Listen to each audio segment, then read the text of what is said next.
The distance grew, but love didn't. Miles between us.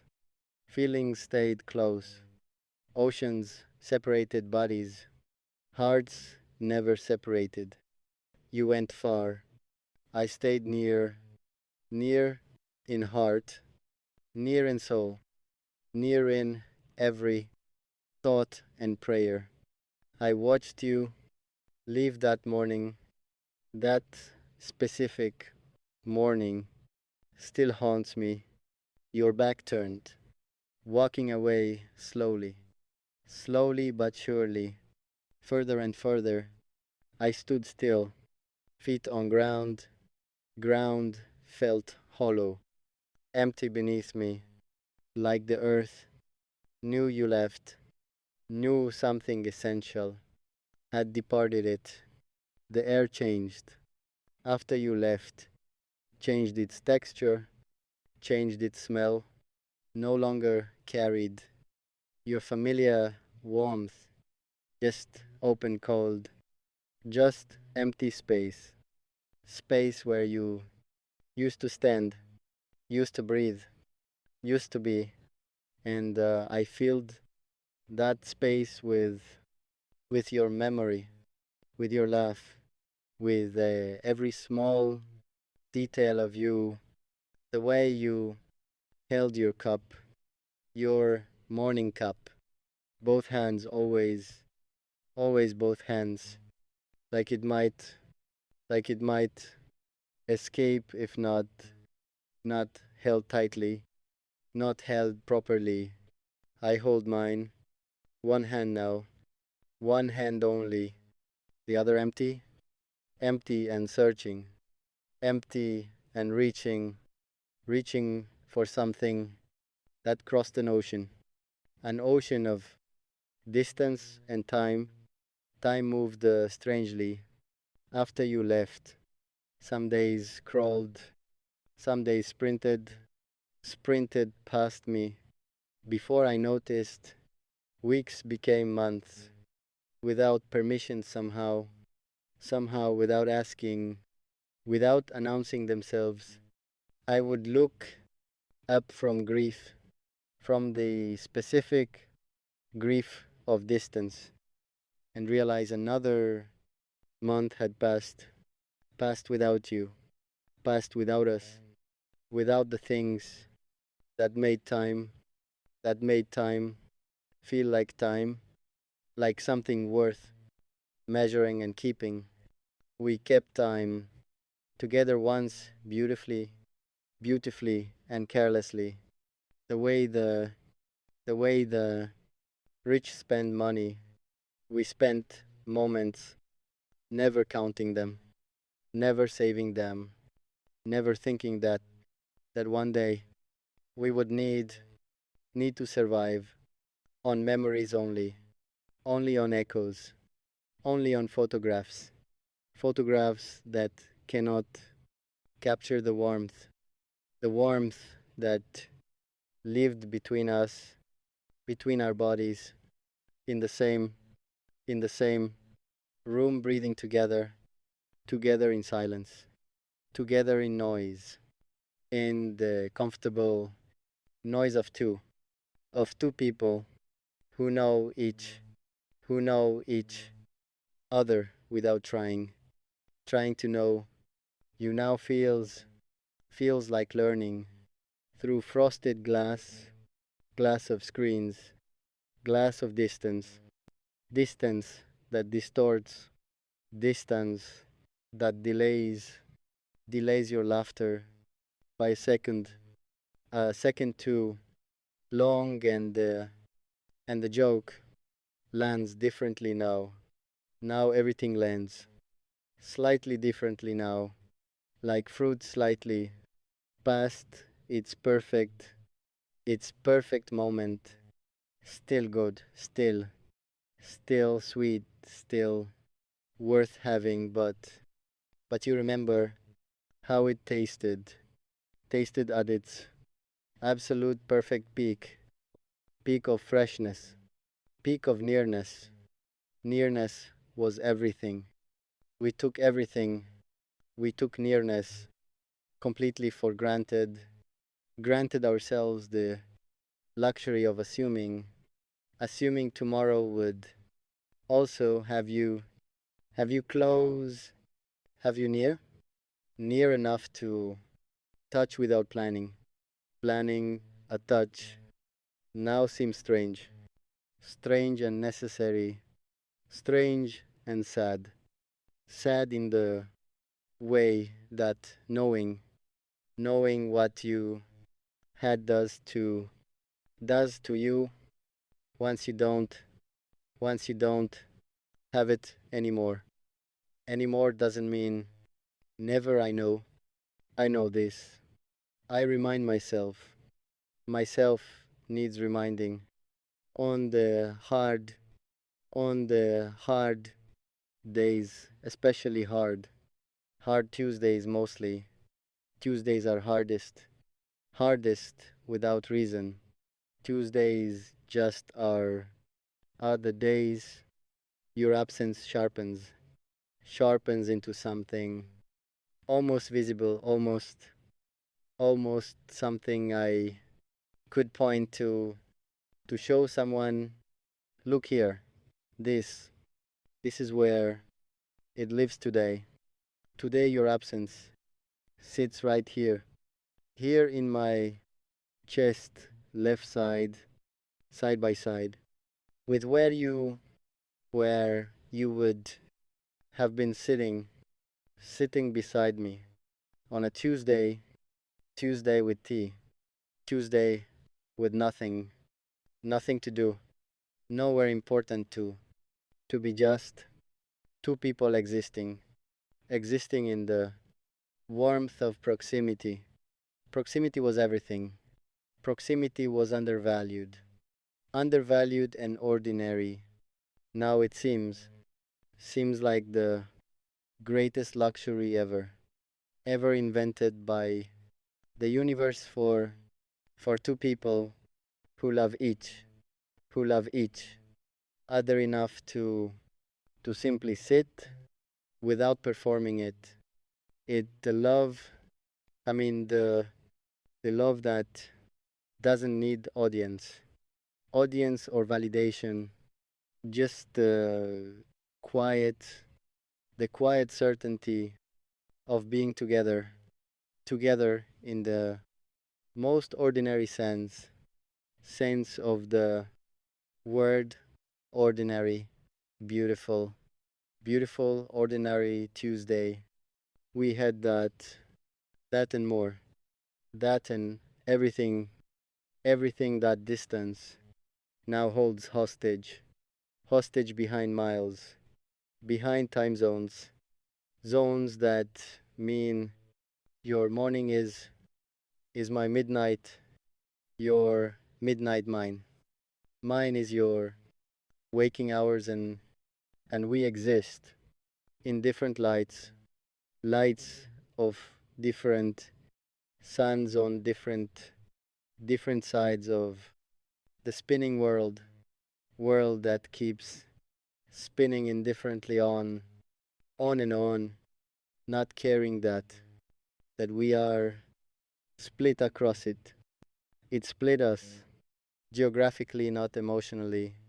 Emotionally, we remain stubbornly together, still finding ways, still building bridges out of words and voices through screens, voices slightly delayed but yours, unmistakably yours always, I know, your voice first sound I search for in any room, any recording, any crowd, any noise.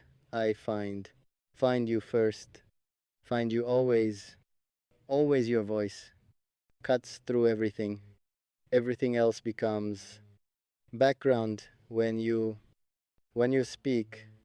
I hear only you clearly, only you completely, even through the terrible connection connection that drops, freezes, pixelates, stutters your beautiful face into squares, squares of color that reassemble slowly back into you, my favorite face on this earth. Earth has many beautiful faces. I have seen some of them and they are beautiful, truly, truly beautiful faces. None of them, none of them is yours though, and yours is the only one that makes me feel something specific, something that doesn't have a name in any language. I know that feeling. You know it. It is the warmth that starts somewhere central, somewhere near heart region, warm and spreads outward to the edges of everything fingertip warm, everything suddenly possible and bright, and worth continuing for you is what I do daily. Continue for you. You give the continuing its meaning its direction, its reason, its forward momentum, its stubborn insistence on tomorrow, because tomorrow has the chance of containing you in it somewhere, somehow, possibly even probably, hopefully, definitely you have promised you will return when you are able to return, and I believe you have never broken a promise made to me, not once you said something would happen, it happened, always without fail is not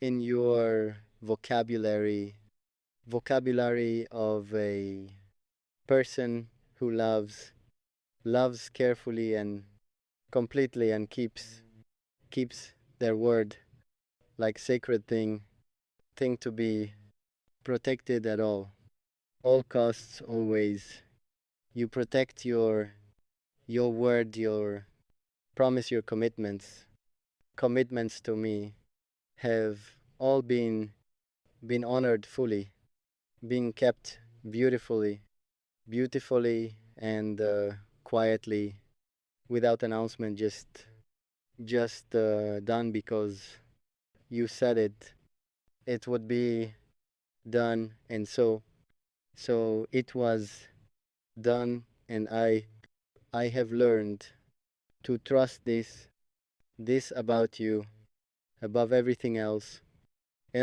above everything.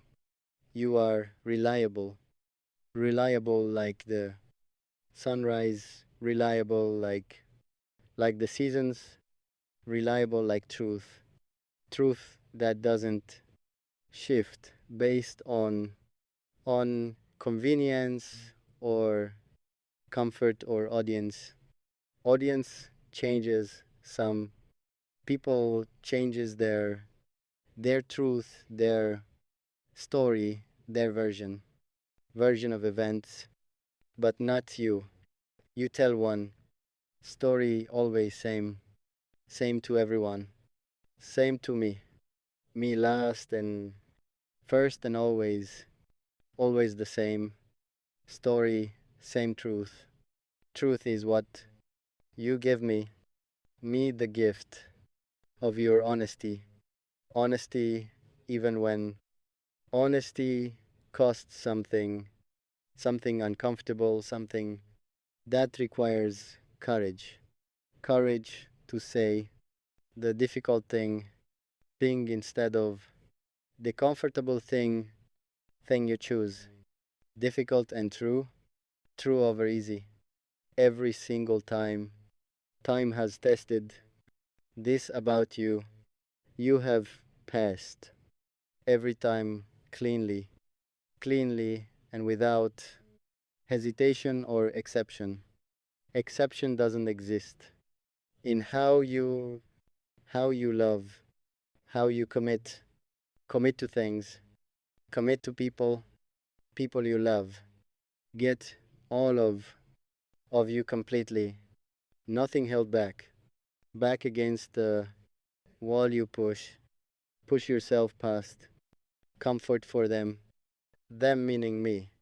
Right now meaning me across this impossible distance you push past its weight of miles, weight of time zones, push past all of it to show up fully present in every conversation. Still all of you comes through the screen, through the delay through the frozen frames, through the dropped calls, through everything that distance throws between us you show up completely still I receive you completely still full, still whole, still you not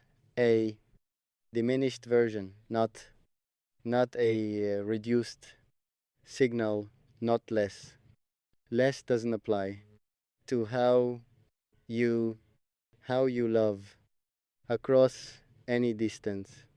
Distance tried to shrink you, failed completely, and spectacularly it failed to make you smaller, made you somehow bigger, more present in absence. The way that only true things manage to be more real when tested by fire. Gold becomes gold more fully, tested by distance.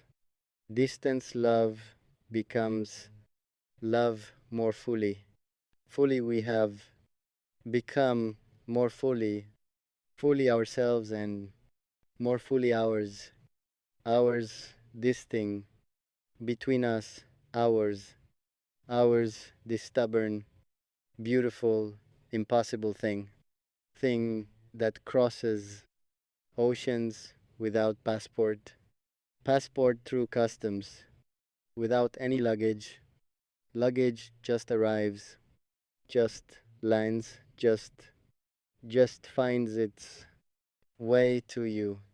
You receive it every time, always you receive what I send through the air between continents that divide, land not hearts. Hearts have their own geography entirely different maps, entirely different borders that open for love always love finds the open border crossing love needs no permission love takes itself across freely and without apology or hesitation. Hesitation is not how love travels with certainty, travels with direction always toward you. Always you are